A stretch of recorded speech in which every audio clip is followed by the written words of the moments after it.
This podcast is brought to you by the School of Advanced Study, University of London. All of our podcasts are available from our website, www.sas.ac.uk.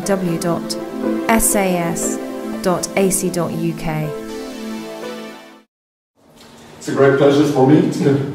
the Dean apologises for not being here. Somehow or other his homiletics is not quite where he'd like it to be. At this point he's double booked. And he's very sorry. But anyway, I'm now going to... It's a great pleasure of introducing Peter Toth. He's the long-term Francis Yates Fellow at the Warburg Institute, as almost all of you know. He's working on the medieval reception of early Christian sermons and on the connections between the reception of those sermons, medieval religious dialogues, and particularly the religious theatre and the mystery plays in particular. He's a PhD from Budapest in Egyptology and classics. He worked for 10 years in the manuscript collection of the University Library in Budapest and made a catalogue of the medieval Latin manuscripts of that library and published many newly discovered items while he was working on that. And today he's going to talk about Prophet's play, personifying the Old Testament from early Christian homiletics to medieval dramas. Thank you very much for the kind introduction, especially for assuming to act as the dean and chairing the session.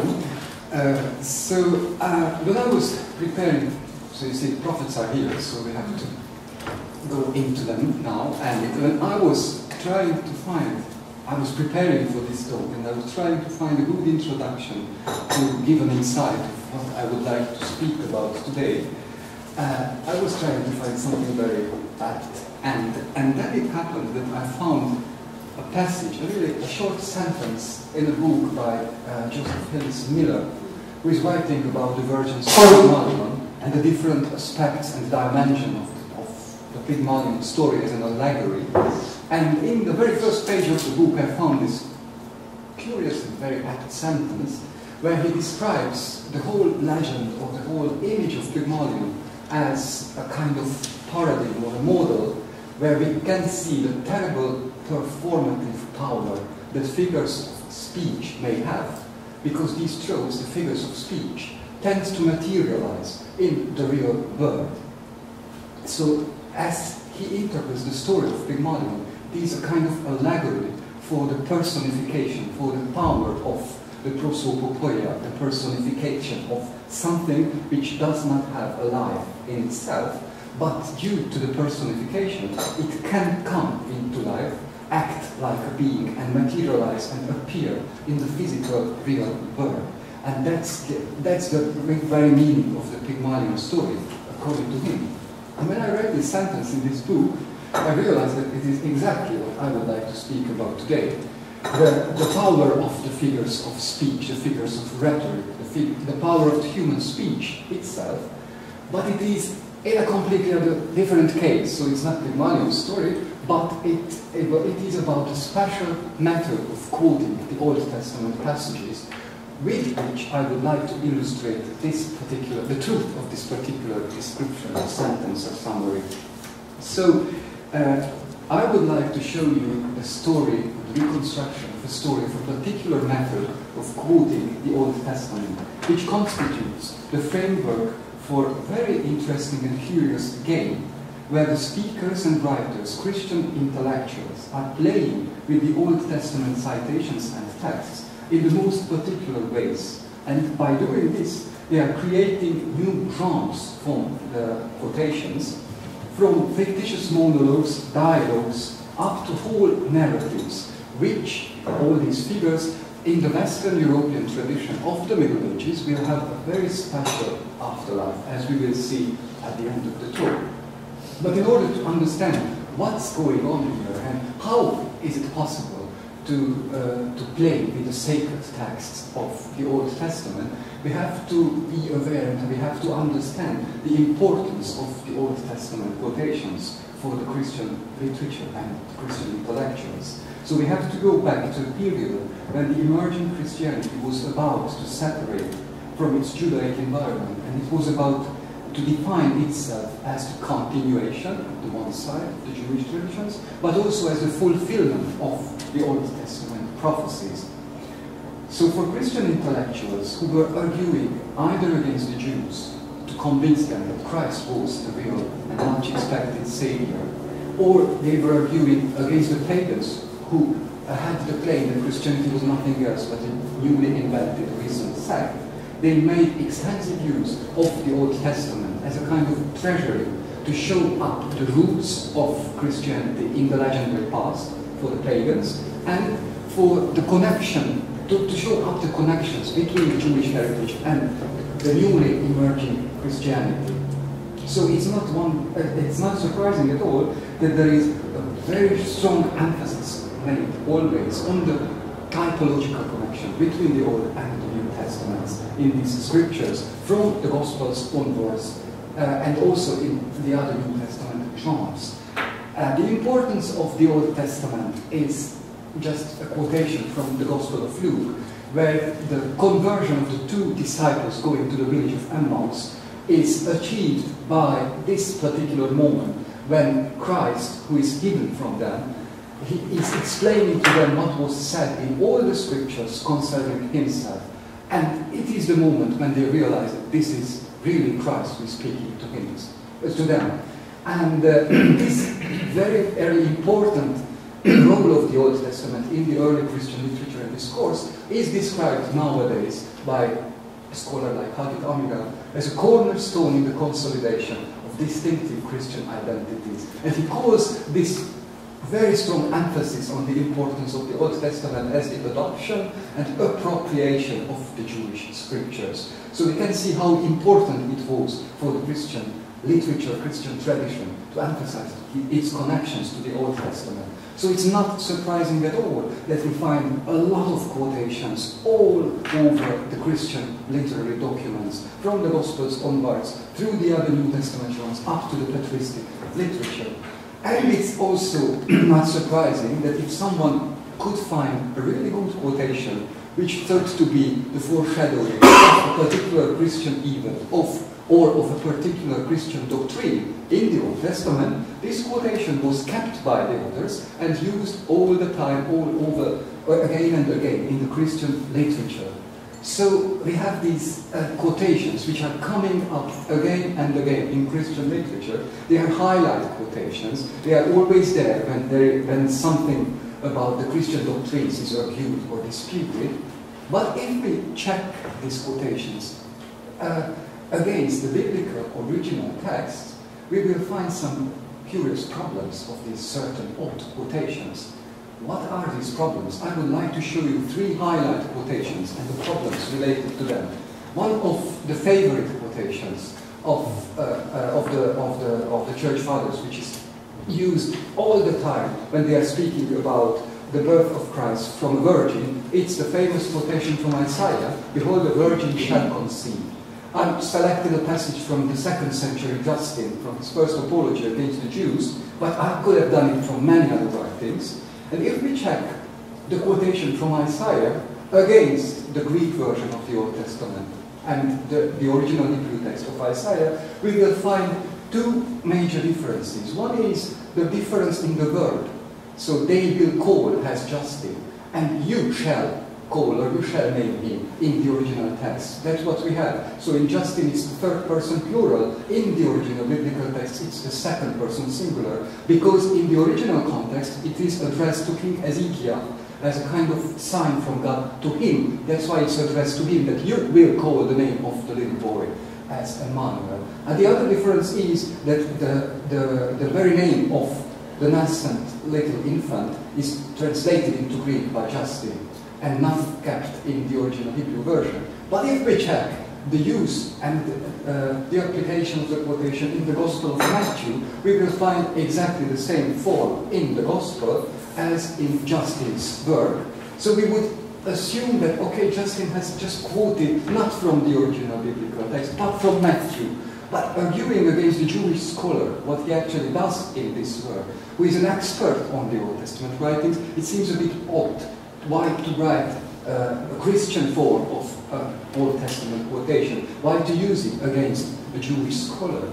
So the answer, the solution was formulated by some scholars that there might be some kind of intermediary source between the biblical original and the quotation of Justin. And this assumption is supported by another very, very beloved quotation, which is always used as an Old Testament prefiguration of the incarnation of God on the earth, which is coming from the book of Peril. This is our God, and there shall no other be like him.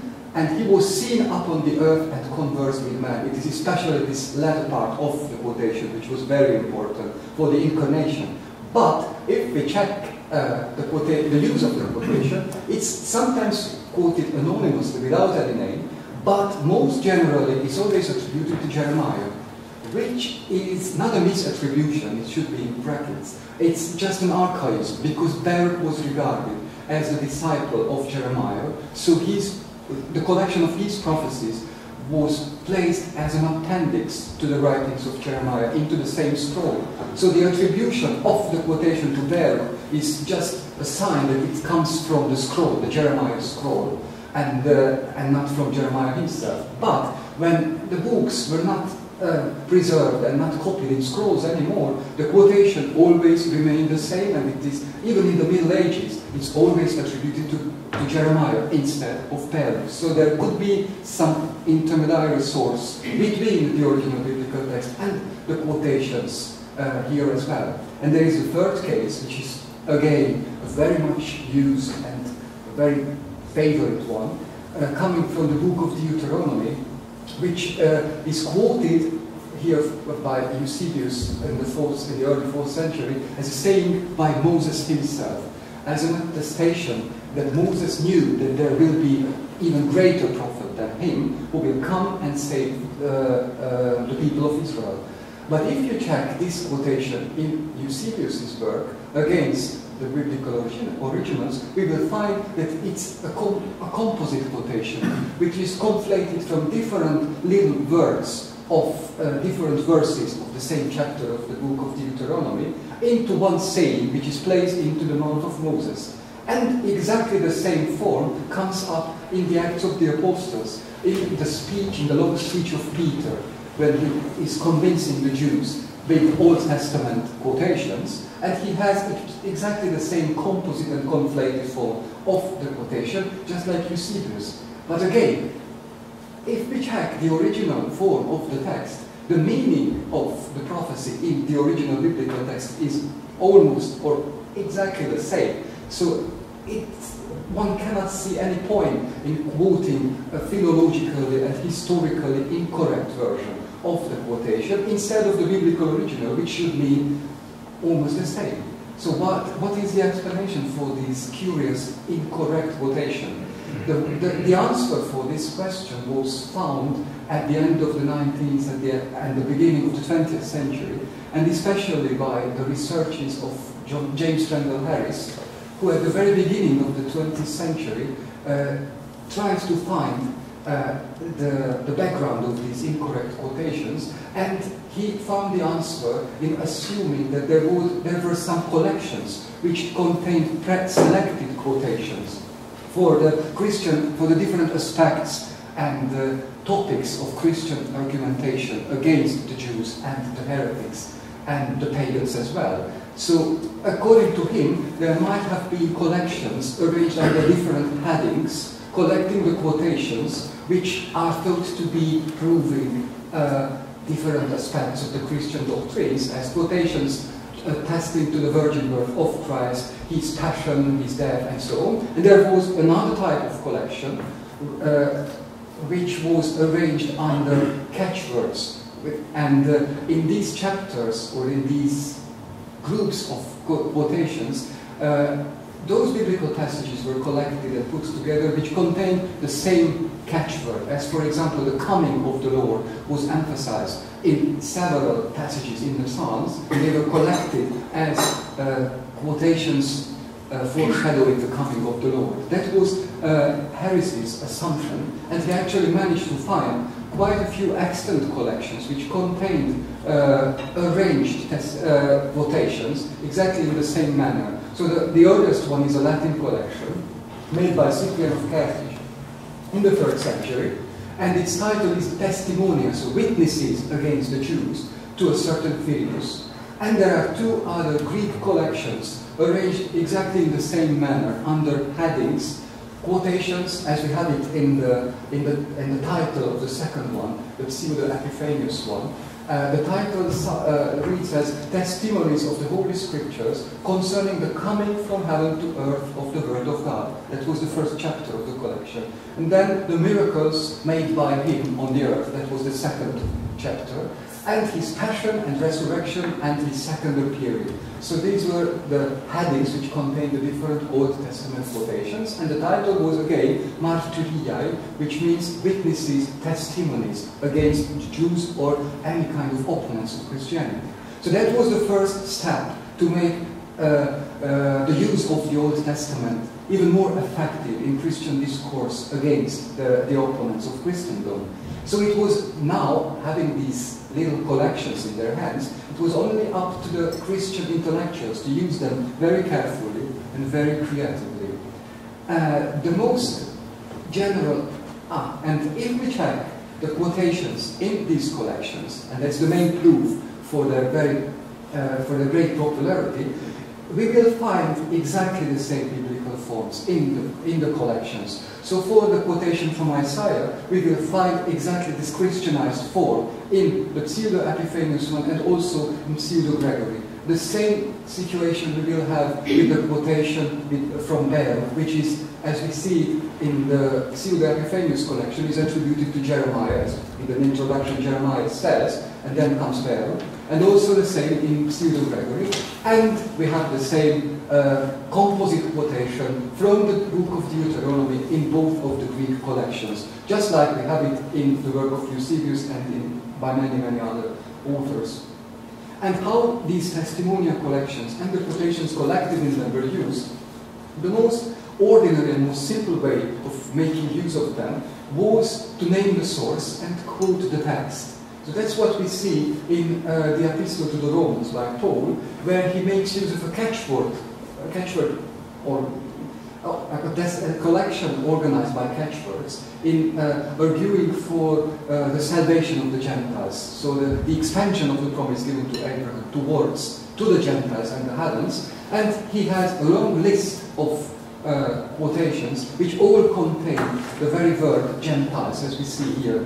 He says that the Gentiles might glorify God for his mercy, as it is written. And then comes the sequence. Therefore I will praise you among the Gentiles, first one. Again it says, rejoice you Gentiles, second one. And so on, collecting all these verses from the text which contain the same expression for the pagans. There is the use of the other type of testimonial collections, which is arranged under different headings. We see it in the 5th century Greek homily attributed to Hesychius of Jerusalem, but it's not important for us now. We can see how a chapter about the incarnation in the collection was used by the author in the homily, arguing against the Jews, that you may not believe me, O Jews, says Hesychius, but read the Holy Forefathers, study your own books, hear what is written in the law of Moses, that's naming the source. Then comes the quotation, the Lord will raise up for you a prophet. And then comes the quotation from Isaiah. Isaiah writes, and the quotation, and Jeremiah cries out. That it is a testimonial collection, it's quite clear because we have exactly the same forms of the citations in the homily. So we will have the composite quotation from the book of Deuteronomy as the first one, the New Testament form of the quotation from Isaiah as the second one, and the misattribution of the quotation from Baruch to Jeremiah. And it's used according to this system of naming the source and quoting the text, which was the most simple one. And this might have been the practice, this might have been the practice of, I don't know, it's not, it's frozen. Yes. So as we have seen it before, it's quite slow. I'm sorry. That's the SCS computer. So as we have seen before, the collections were named as witnesses, martyria and testimonia. And this seems to suggest seems to suggest that these quotations were used as witnesses in the discourse or the argumentation against the opponents of Christianity. And of course there was a tradition in the rhetorical tradition about the use of witnesses. In the rhetoric of Aristotle, we find some very useful references to the use of the witnesses. And that's the one. Yes.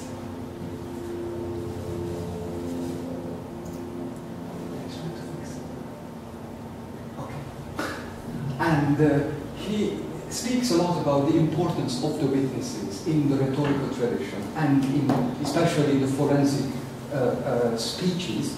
And he speaks and he distinguishes two types of witnesses when he says that as to witnesses, they are of two kinds, the ancient and the recent. By ancient witnesses, I mean the poets and all other notable persons of the past whose judgments are known to all. The recent witnesses, I mean all well-known persons who have given a decision on any point. So these could be the contemporary persons or the actually present witnesses. And he says as a summary that most trustworthy of all are the ancient witnesses because they cannot be corrupted as the living ones.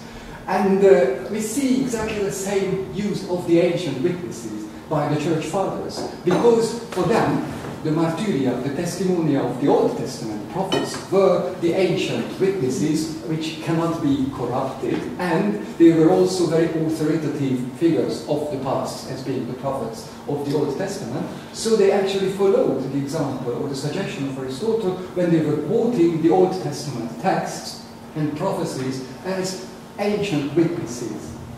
And they did this with the very simple method which we have seen before, naming the source and quoting the text, which might have been the usual way to refer to these ancient witnesses, because in the rhetoric of Aristotle, right after this description of the witnesses, we find some examples how to make a reference to the ancient witnesses, and he says that this is a proverb, never do good to an old man, and that's all. It's quoted as a proverb, and then comes the quotation. There's another proverb quoted by Aristotle. So the Christian intellectual seems to be following the suggestions of Aristotle here.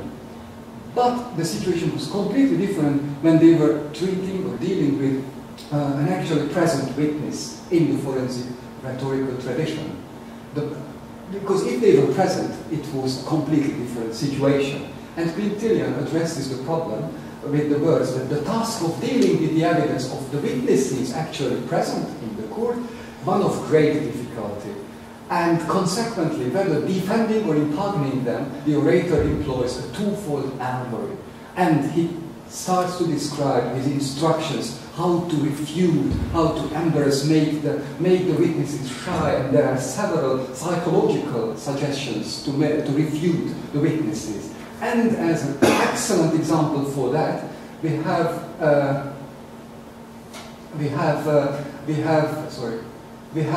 passage from the speech of Cicero against Catiline, where he actually handles a present witness who is Catiline, and speaks to him in a very direct manner, as leave the city, Catiline, free the republic from fear, get out into exile. So it's a very direct handling of an actually present witness. But this treatment of a witness could be transferred to the treatment of an ancient witness as well, and it is by the rhetorical figure of the personification, the prosopopoia, which makes it possible. How to make the ancient witness actually present, it's suggested by Quintilian that it is the rhetorical figure of the prosopopoia which makes the long-dead ancient witness actually present at the court. And in the latter section of his passage about the personification, he says that we are even allowed in this form of speech to bring down the gods from heaven and raise up the dead. And even cities and peoples may find the voice in the personification. And how it was done, there is a very brilliant example for this in another speech of Cicero in defense of Sirius, where he's speaking against a woman who is said to be who is said to have corrupted this certain Sirius, and to make a very effective accusation against this woman, he starts to speak as we see here. So I must summon up from the nether world one of those bearded old men, a man with that long shaggy beard which we see on the ancient statues. So let then the great Claudius Caecus, Appius Claudius Caecus of the old times rise up now, and if he can come forth from the dead, he will deal with the woman, saying, "Oh woman, what have you to do with Sirius?" And there is a long speech placed into the mouth of the long dead hero of the Roman Republic, who was personified and brought to life by Cicero in his speech. But this practice can be observed, or just to tell you the truth, I was trying to find an application of this particular personification practice when it's applied to textual witnesses and textual sources. And in the rhetorical tradition, in the speeches, I couldn't find any. Where I could find was the commentary tradition, which quite surprisingly makes use of this kind of second-person introduction of the particular passage which is analyzed in the commentaries. So in a scholar, in an anonymous commentary on the Odyssey of Homer, one particular verse is introduced as an address to the poet himself, as "How can you sing this, O Homer?" And then comes the quotation, and after that the explanation is provided by the author. And it's quite frequent in the commentary tradition on Aristotle's work, where we find it in, perhaps also in this one, a commentary on the metaphysics from the 6th century in Greek, where we have an opposition between two places in Aristotle, which are all personified as, "Oh Aristotle, how can you say that the matter is always in motion? For here you state this, and in the De Generatione et Corruptione you state a different thing." But the answer, and that's the most important thing, is always provided by the commentator and not the author himself. This is a very important point. And of course, Christian intellectuals made use of the personification of the ancient textual witness quite an early time. In the 2nd century, in Clement of Alexandria, we find a quotation from Homer with exactly the same introduction as an address to the poet. "Sing to us, Homer, now this verse, but stop because it teaches adultery." So it's the same type of quotation, but the real success of this practice was provided by its use and application for the Old Testament material. And an excellent example is provided by a 5th century homily in Greek attributed to Chrysostom, where the author is quoting a long sequence of Old Testament prefigurations of Christ's life with this introduction. "There is nothing to hinder us to summon up the saints in order that they recite us again the words of God. So tell us everything, O prophets and apostles, from the beginning of Christ's miracles. Tell us first about his descent from heaven to earth." And the prophet answers, and then comes the quotation. "And now tell us about the Annunciation to the Holy Virgin." And there comes the prophet telling his prophecy. So we have here exactly the same thing which we have seen in the speech of Cicero when he summoned up from the dead the long dead Appius Claudius Caecus, who answered him in a fictitious speech, but now the whole method is applied to quoting textual sources, and that's the difference. So it's a kind of combination of the rhetorical oratorial tradition coming from Cicero and the one which we have seen in the commentaries. Because in the commentaries, the answer was not provided by the personified text, but in the oratorial tradition in Cicero, the answer was provided by the personified person, and the two things is combined into one in the Christian practice when the personified quotations can answer. And that's the model of what's happening here, that the scriptural text which is quoted is personified by the prosopopoeia, the personification, which is described in the modern literary studies by Bettina Menke in her book about the prosopopoeia as a device which can give the texts ein sprechendes Gesicht, a speaking face, which brings them to life. And this sprechendes Gesicht, this speaking face, in this case, is the face of the prophets, which starts to speak after the personification of the text. And it gets a real character, as if he was a real person. And due to this moment in the personification technique, the quotation starts to speak for itself and can answer, can be asked and can provide answers. And we have seen the basis of the technique, and now we will go into the dimensions which it offers for the Christian intellectuals and homilies. Because if personified, the quotation is personified and gets a real character, it can act and speak for itself. And this, we can see a very good example for the extension of the technique in the 4th century Cyril of Jerusalem, when he speaks about the entry of Christ to Jerusalem, and he quotes the Old Testament prefigurations of this particular scene in this very manner. When he says that the prophet says, "Rejoice greatly, O daughter of Jerusalem, because your king comes." But, and then comes Cyril, "But kings are many. Of which do you speak, O prophet? Give us a sign which other kings do not have. Give us a sign which is peculiar to this king whose coming you announce." And the prophet answers to this request, saying an extended form of the quotation, because it quotes himself, and there is an addition after the quotation that not on a chariot, he is riding on an ass, not on a chariot. You have a unique sign now of the king who came. Jesus alone of the kings set up on an ass, entering into Jerusalem. And then comes Cyril again. We have two signs now, but we want to learn a third one. And a third prophet comes, and the whole discussion and dialogue goes on in the same way. So we have seen another aspect, another dimension of the personification technique, when the quotation personified can be asked, can answer, and can have even a commentary on itself, because it makes a little supplement to the quotation when he quotes itself.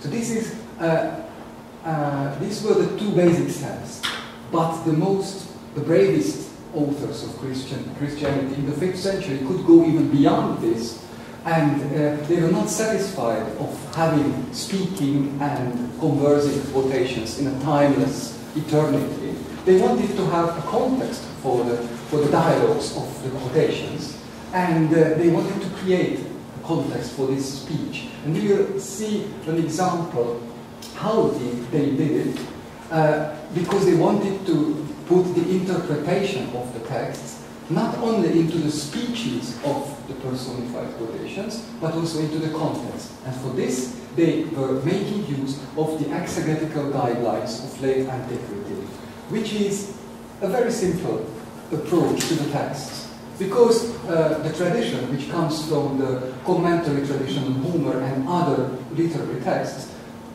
teaches that whenever a text is analyzed, there are three main questions which should be answered immediately. We have to find out who the speaker in the text is. That's what we have in Pseudo-Plutarchus. So the main elements of the narratives are the person who is speaking. That's the first question to answer. The second one is the place where it happens. The third one is the time. There are many others, but these are the three basic questions to be answered when dealing with a text. We have the same in Aftonius, when he speaks about the attributes of narrative as the person who acted, the thing which is done, the time at which it happens, and the place in which the whole thing takes place. So these are the main questions which are analyzed when someone approaches a text. And of course it was taken over and borrowed by the Christian exegesis. We have it in this work of Athanasius, when he speaks against the Arians, accusing them with the wrong application of the threefold system, saying that, and we must, as it is appropriate to do with all the divine scripture, take the text faithfully, according to the three questions: time, person, and matter. So these were supposed to be answered when they were dealing with a text. And they wanted to include this type of explanation into the personification of the quotation in a very peculiar manner. How they did it we will find a very good example for this, and we will see the workshop of this curious preacher, pseudo-Epiphanius from the 5th century, in his homily on the burial of Christ, which is written for Holy Saturday. And in this homily, he wants to describe the expectation of the Old Testament prophets for the coming manifestation of Christ's salvation in the netherworld. So he collected a whole group of Old Testament quotations according to the catchwords, as we have seen it before. 2 catchwords he was using, one for the presence of the netherworld, the Hades, the depths and the corruption, this is the red, and the manifestation of the salvation. And he put these quotations, selected on the basis of the presence of the catchword, into one group and started to interpret them and explain them according to the threefold system. At stage 2, he wanted to find the speaker, who is speaking in these quotations, and of course he identified the speaker of the quotations, as he himself says in the beginning of the homily, the prophets and righteous unceasingly offered up secret mystical supplications. So we have the speakers here with red. He attributed all the quotations to another prophet. So we have the speaker now.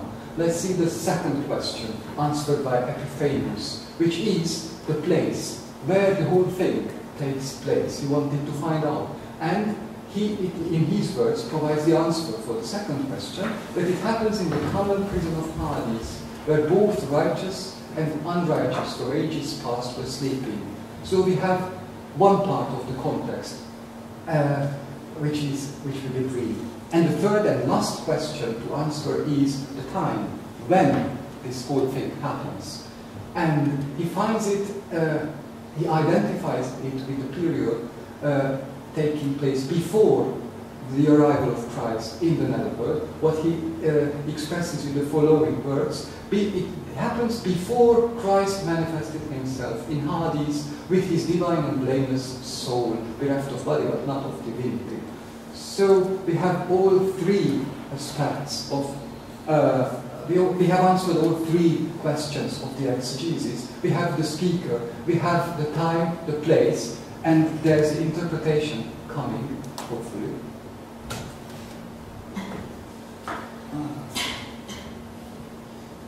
Screws off.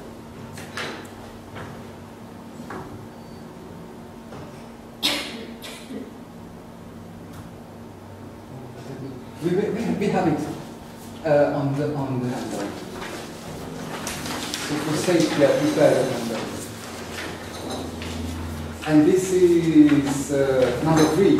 That's number 3 on the handout, which contains the interpretation of the quotations according to the 3 layers of explaining them, which is a narrative at the end. In the common prison of Hades,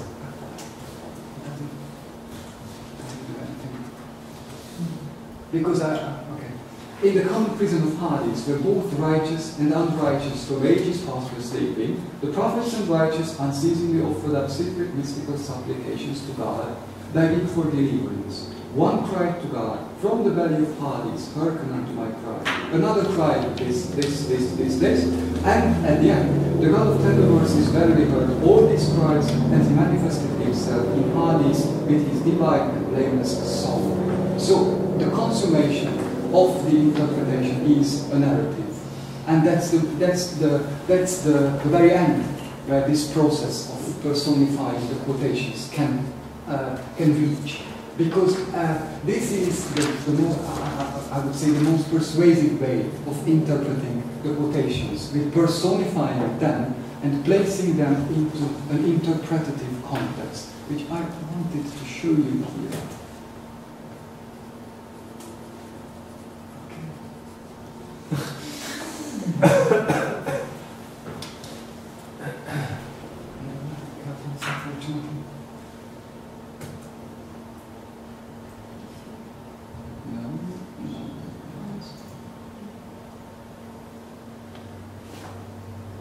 I would need the next slide for. I have my own computer, but I'm not sure if it's.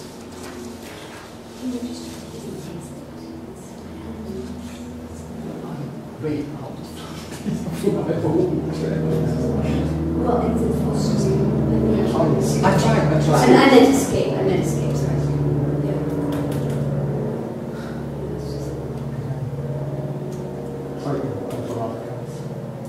Lock? Lock, yeah. No. Switch user. That's so nice. That's not. No. That's not the escape. And there's no task manager. I have my own, but it's not enough, unfortunately. And there was a person here who claimed that he was an expert, and he set up everything. But do you know? I don't know anything about it.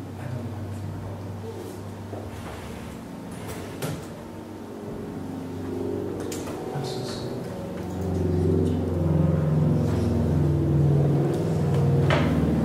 What if I should be?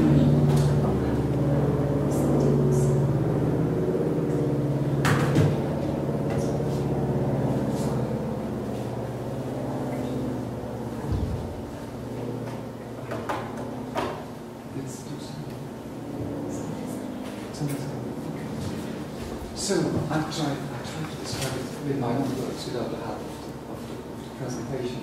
So what actually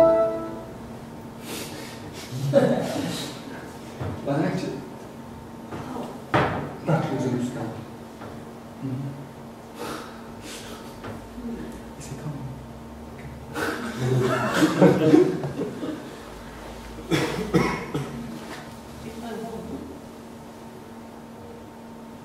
But if we start from the very beginning, that's what we are doing. Wait.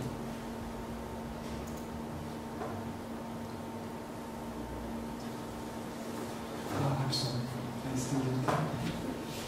So what actually happens here is that the author, our author, takes the biblical quotations, which he thinks to be appropriate for his aim, which is to illustrate the expectation of Christ by the Old Testament prophets. And he personifies them, as you have seen before with many other texts. But the addition he makes is the context, which is also which is thought to be a kind of interpretation. So the context itself is an interpretation of the personified quotations according to the exegetical tradition of the Church, which is the answer given for these three questions. And I have it here. Just a second. Yes. That's it. That's what I wanted to show.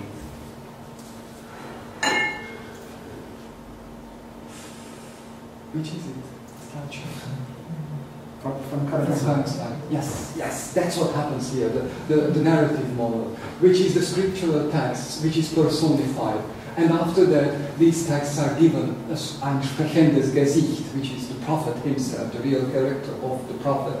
And then they are interpreted according to the three-layer guidelines, and they are provided with place and time. At the end of the whole process is the extra-biblical narrative, which can be called as the apocryphal narrative. So we have here a key for the appearance and the birth of the apocryphal narratives, which seem to come and derive from this particular technique of quoting the Old Testament by personification.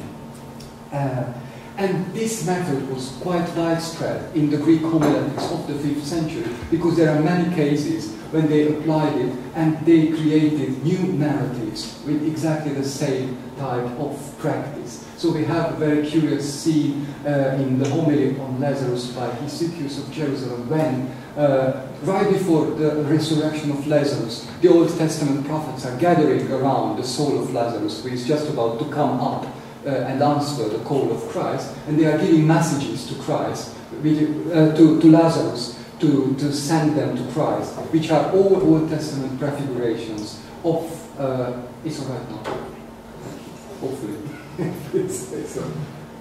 And there is the other, and there is another scene where the Old Testament quotations are proofs for the mystical wedding of Christ and the personified church, and these are the foretellings of the connection, the mystical connection between Christ and the church, and they are personified to act as helpers and witnesses by the wedding. So we have two differences, and a third one, which is the famous harrowing of hell, preserved in the Gospel of Nicodemus, where we have different assemblies and councils of the prophets who are discussing the appearance of Christ in the latter world, and these are all Old Testament quotations, selected according to the catchword, the presence of light in them. And after that they are personified and put into the context of the harrowing of hell in the Gospel of Nicodemus. So that was the final stage of the practice of the personifying quotation, quoting system or practice. But at the end, at this point, there emerges another problem, the problem of the performance. If we have such lively dialogues, monologues, narratives in the homilies, how will they perform? How can we imagine that if there is a homily with such lively dialogues, it was performed by one certain bishop or preacher, but how could he sign the change in the speakers and the whole narrative? How was it acted out?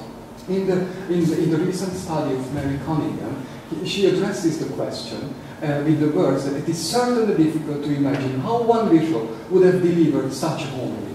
Would he have adopted different tones or voice?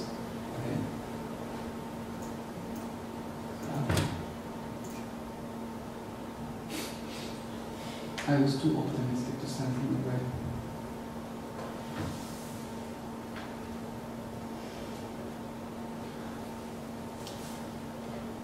And Mary Cunningham describes the question as unanswerable. So there is no answer to this question. But I think the reason why they couldn't find any answer for this question is that for the case of the prophetic sermons, for the prophetic appearances, they did not consider the rhetorical tradition, that they are acting, the quotations are acting here as witnesses according to the tradition inherited from Aristotle.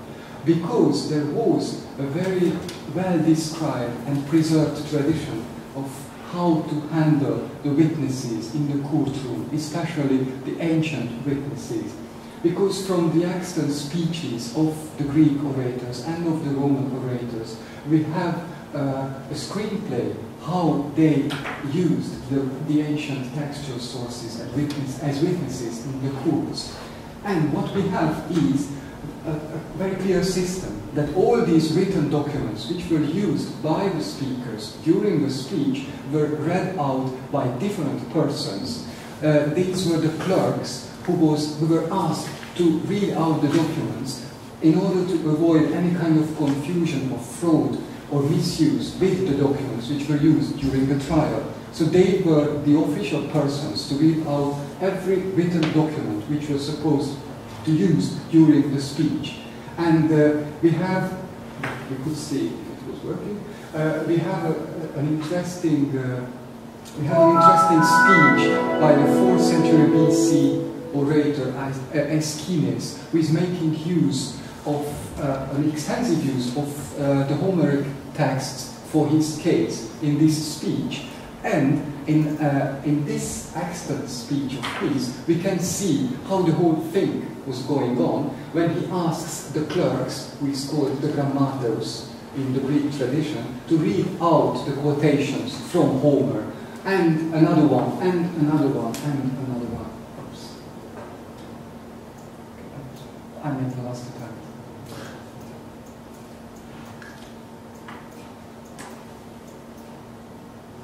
I think that's the one. Yes.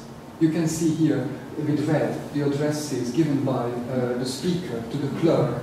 The clerk shall read to you the verses from Homer. So read please first the verses about this, and then this, and then this.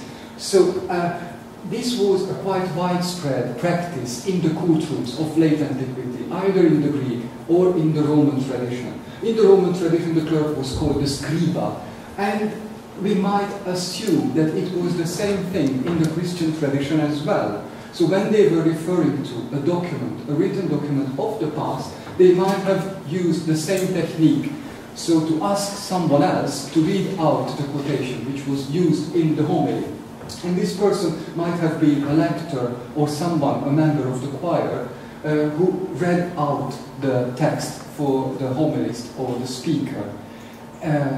So if we reconstruct the delivery of such a sermon according or in the framework of this Greek-Roman tradition of reading out the witnesses, in the case of perhaps this 5th century Latin sermon for Christmas, we will see that what persuasive and emotional power it could have had when the texts which are personified are read out by someone else, other person, and not the speaker himself, but in a different intonation with the different voice of a member of the choir. So we have in this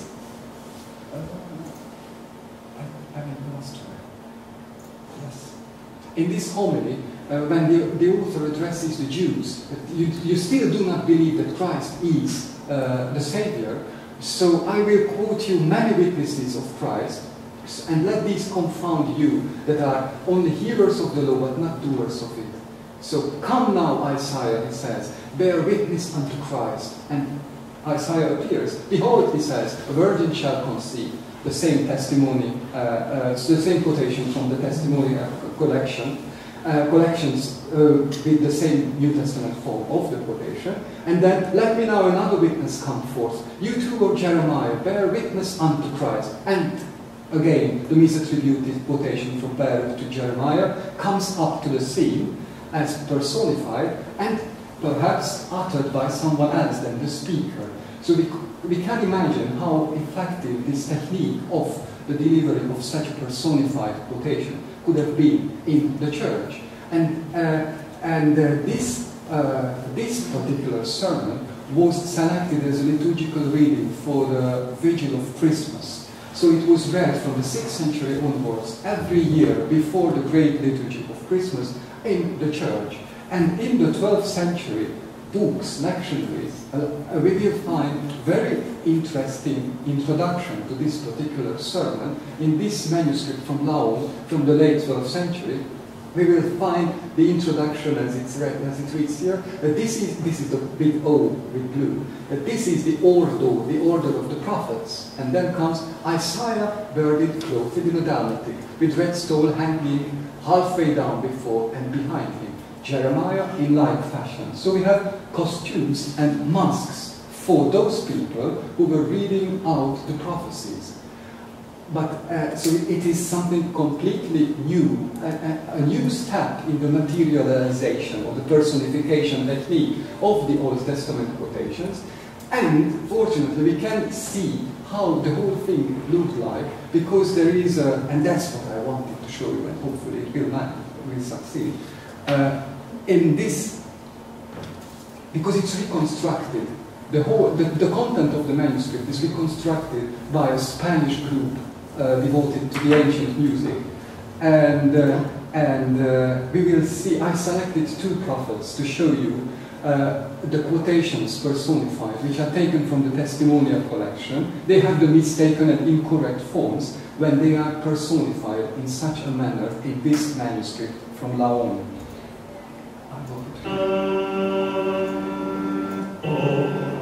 Yes, that's Moses from the Laon manuscript.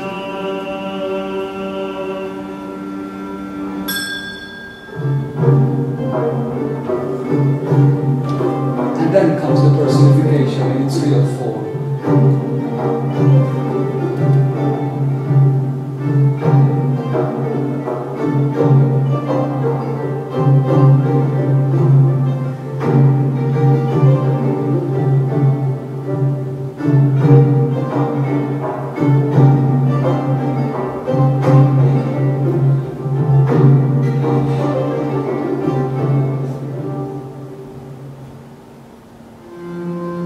The old quotation from the testimonial collections in its conflated form.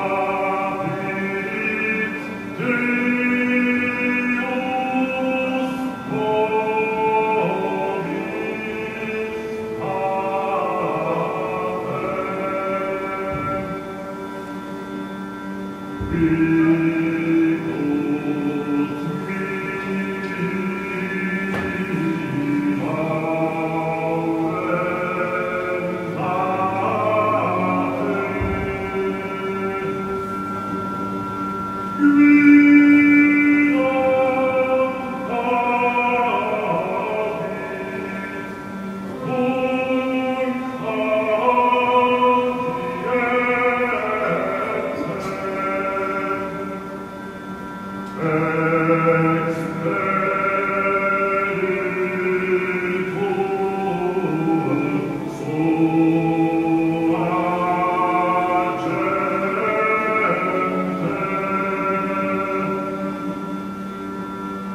that's the end of the quotation. And he goes back.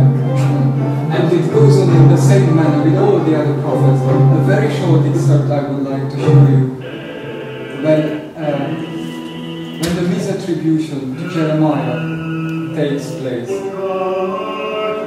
even shows that please come here, and then comes the personified quotation from Baruch, misattributed to Jeremiah, as you have seen it in the testimonial collections, which is now personified actually and in the real world.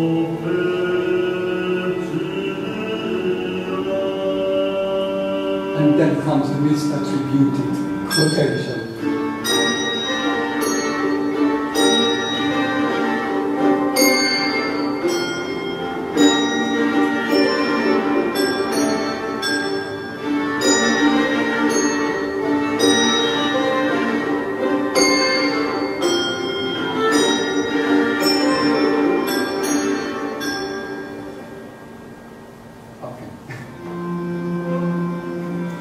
He recites exactly the same quotation, that this is our God and he was seen on the earth. So what we have here is a very important step towards the appearance of the theatre, which is not the theatre which we have in the Western theatres of London, but something very new, which has never existed before in the Christian tradition, before the 12th century. And we can see here that it is a kind of a consequence of, or the result of the same personifying technique.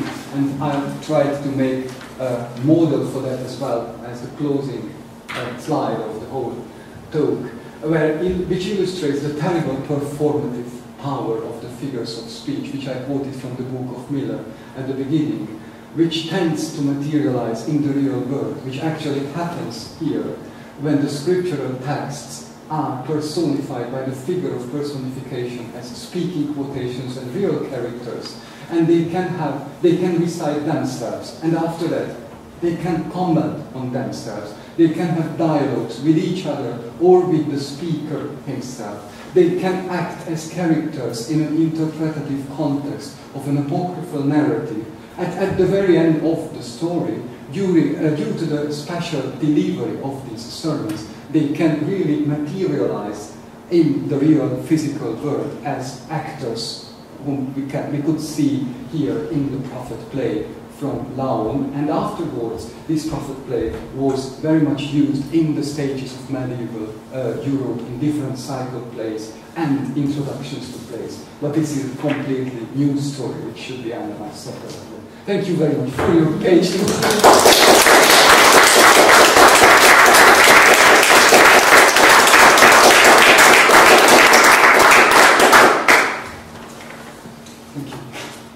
So, I guess we have a few minutes for some questions for Peter. Well, sorry, that's very completely interesting, Peter, but are we sure of chronology? Because I'm sure you already, when the bishops in the 5th century or whatever were giving these sermons, and some of the clerks were impersonating or reading out the quotations from Jeremiah and from Isaiah and so on. I mean, that could be very similar in appearance, even to the long order of time. Yes, yes, yes. I think the only difference could have been the use of the costumes. The use of costumes. I think it's a major step in creating the whole impression of representation. Yes. And this happens as far as we know it now, it happens only in the Western medieval tradition, and only from the 12th century onwards. Because you actually have those stage directions in the manuscript which say these characters have to be wearing these particular costumes.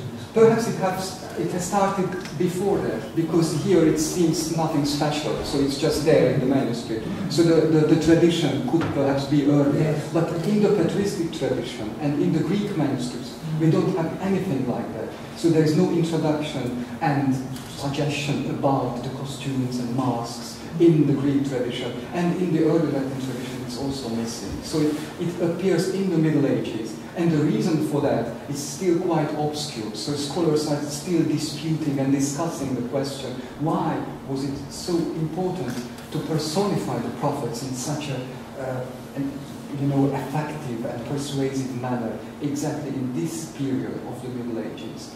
Yes. Some explanations are based on the apocalyptic expectation of the end of times, when the Jews were supposed to convert to Christianity, and this was a kind of major compulsion to them to convert into Christianity because the end of times is approaching, and this is one of the expectations.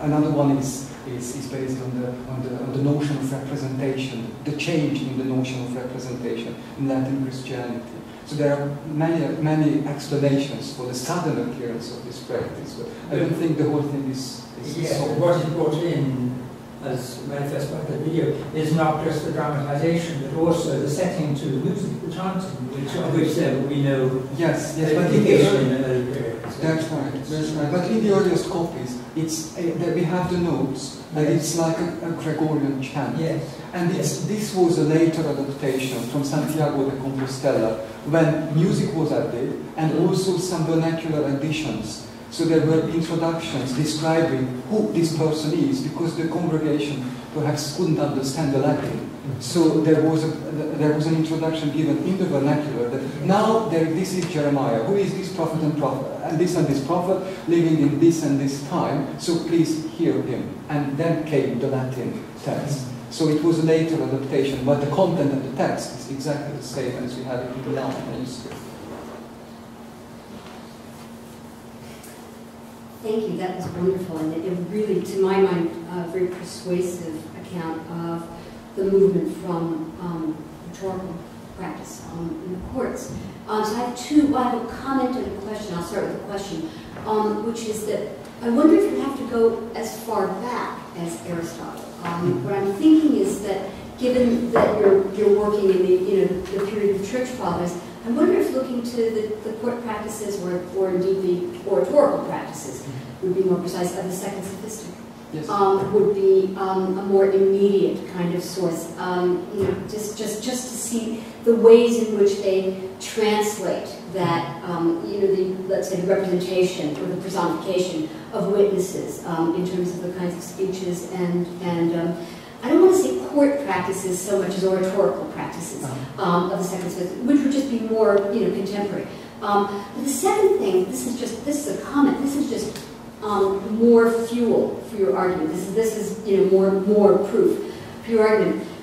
You made a case about the early exegetical practice that uses who, what, where, when, why, person, time, place, and so forth. The origins of that are in rhetoric. It's in the attributions of the person in the act, in Cicero's Lezione, but where it's really crystallized as those 5 points is in the 4th book of Boethius' De Differentiis Topicus, where he says, this is what rhetoric does, and this is how you surround a hypothesis. It's all about, these are the so-called circumstances. So, in other words, just more fuel for your argument that this really does originate this, what you saw as an exegetical practice of what the early church fathers actually has a deep rhetorical past. So, yeah. Yes, thank you. I think in the literature you can see sometimes that the whole issue of the 3 questions is deriving from Hermogenes. Hermogenes, no, you're thinking of Hermagoras. The Stases of Hermogenes. Yeah, Hermagoras of Temnus. Hermogenes is the one who does, gotta help me here. Hermogenes is the one who does the Program Mata. But Hermagoras of Temnus is... He does status as well, but Hermogenes is later. Hermogenes is later. Yeah, I think Hermagoras would be the source, probably. Yeah, Hermagoras is the source of status theory, that's right. Yes, and perhaps there is a more direct source. Yes, well, the direct source for them, for your people, Hermagoras is lost. We don't have him, he's gone. But the direct source, the best source is really Boethius. It's the 4th book of his... And also Libanius, because he was the teacher of John Chrysostom and Basil the Great. So they were actually students of Libanius. Exactly. Well, they're really all people are educated in that, you know, that rhetorical culture. So, Yeah. but that's really that's just another kind of little help for your argument. Yeah. Yes. I wasn't completely convinced by that quotation that you gave, that you've also put on the handout, of the 5th century sermon. When you read that text out to me, I thought the writer had been rather careful to specify what the different voices were. So in a sense, I don't think you need a second speaker in that particular instance, because he keeps saying, and also when he says those he says in the middle, it tends to make me think that you could actually do that very effectively with just one voice, since he's made it very clear who's being quoted at each time. And the other thing I'd refer you to there is, I can't remember exactly where, but one of the figures of thought is a sort of dialogue, where you ask a question and you answer it, or you pretend to put a position, and then, so within continuous speeches in ancient rhetoric, there is a tradition for a kind of dialogue going on, but clearly spoken by the main speaker, not using other voices. Though, of course, you know, your point about the other voices, that's probably where various sorts of liturgical influence come in, isn't it? That we know that you know, that there are service books that show us people having different voices for, you know, somebody asks the question, who are you seeking? And then they say, we're seeking, you know that whole business. So I'm sure you're right about the way it goes from personification to dialogue, but exactly how it happens, one might want to shift. But I just felt that particular quote you gave, he did seem to mark the different voices so carefully that you wouldn't need more than one speaker. Whereas in an actual play, you never mark the different speakers that clearly. You don't need to, because you've got the different voices already coming, if that makes sense. Yes. You have only the names. In the but that wouldn't be part of the spoken text. Yes. But you mean the 5th century Latin one? Yes. Yes, because that's true, because it was paraphrased. When it was used in the liturgical books, it was paraphrased in a poetic way. And now it's rhyming verse, which they are singing here. And all the speakers are referred to with, not with the names, but there is I think the reader, the lector, who is calling them. And then comes, it's only responsorium. So it's the response, which is given by the choir. So when it's adapted from the sermon into the liturgical use, that's when you get the different voices. Yes. But the whole thing was created before. So the whole personification and the dialogue was there, present in the text. And they have actually found it. And for this particular reason, which we don't exactly know, they wanted to represent it in such a way. So that's the question, that they had it before themselves in the text for quite a long time. And in a sudden moment, they decided to represent, to act it out. And that's the question which should be answered. But I think, you know, I think we can think of parallel things that also happen in other liturgical forms, can't we? The other evidence, this is very dim in my mind, but I seem to remember that we have examples, don't we, of cathedrals where they have lists of their possessions, and some of their possessions look like props that were being used for acted out parts of the service. So that you know, there's some quite good evidence of you know, the way in which a procession or a part of the service might turn from a dialogue between clerics into almost a play. Or Yes. Just a curiosity, how is related this sort of proto-theatrical expression with things such as the Passion readings, where there are multiple voices because there are multiple characters in a narrative which is given? What is the kind of connection? Because basically these are forms of, so to say, theatrical action which are all taking place within liturgy. No? Like a Passion or a sermon, like in the way you are suggesting, or the order of part. How would you relate one with each other? That's a difficult question, because it's very much analyzed nowadays. That if the liturgical plays and the actual dramatic performances of the late Middle Ages, what we have in the cycle and Passion plays, is there any connection between the two? And scholars nowadays tend to answer the question with a no. So they are interpreting these things which we have seen as parts of the liturgy, because even in the Greek liturgy, which is not acted out like this, we have dialogue forms. We have these dialogue homilies in Greek.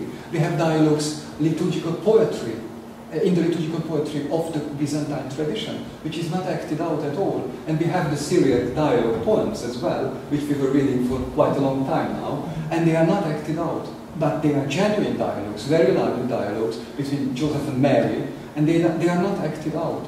So nowadays, scholars say that this was liturgy, part of the liturgy, and after that there was a kind of a sudden feel of something is missing, and they wanted to have representations in an actually present form, and that was the reason of the appearance of the theatre. And it could be the reason for the appearance of this particular Ordo Profetero in costumes, that the practice of representing something in the on the stage was already existing at that time, and that was a reaction of that onto the liturgical tradition. So the liturgical tradition was not acted out in costumes and masks in the early times. It was just happening like this, without any kind of theatrical, flavor in it. And after that, in a certain times, when something changed in the medieval Western culture, they wanted to represent it in a more persuasive way, and that could have an effect and influence on the liturgy as well. That's my interpretation. So when you say those dialogues, like the Syriac ones and so on, they were not acted out, you mean that there was a single voice? Or no, they were performed antiphonally. Okay. So there was one choir on the one side and the other one on the other side, and they were answering themselves. That's why Sebastian always tells us that only the half of the liturgical poem is extant, because they were made for only the choir on the left-hand side. And we have only the roles of Mary, for example, and we don't have the answers of Joseph, because it belonged to the other choir. And when he edits and publishes these poems, he has to bring the two manuscripts together, and after that reconstruct the poem. So that's again a kind of proof that they were not acted out, I think. Is it a proof? I mean, not necessarily. Yes, because there were several types of those manuscripts which contained theatrical pieces from the later Middle Ages. There were several types of copies. There was the Dirigierrolle in German, which was the director's copy. So there were no texts in it, only the movements. So he should go there and he should appear there, and that was another copy. There were actors' copies as well.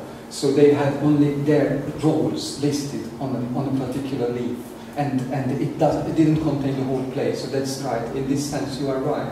But what we actually know is what we know from Sebastian Brock, that all what he could find was a very, very, how to say, simple acting out of a certain dialogue when the robber was crucified with Christ after acquiring the death, wanted to enter the paradise, but the angels did not allow him to enter. And there is a deacon who is acting as the angel who wants to refute the robber from entering the paradise. And this is acted out in a very primitive way, as between a deacon in white and a lector, perhaps, who is reciting the role of the robber in the church. But there is no costume or any kind of scenery. I think we have time for one more question, because we have to get back to the So if there's one more question. Okay, well, thank you very much, Peter. Very, very wide-ranging, very informative, and lots of texts which I'm sure were new to most of us. So thank you very much indeed.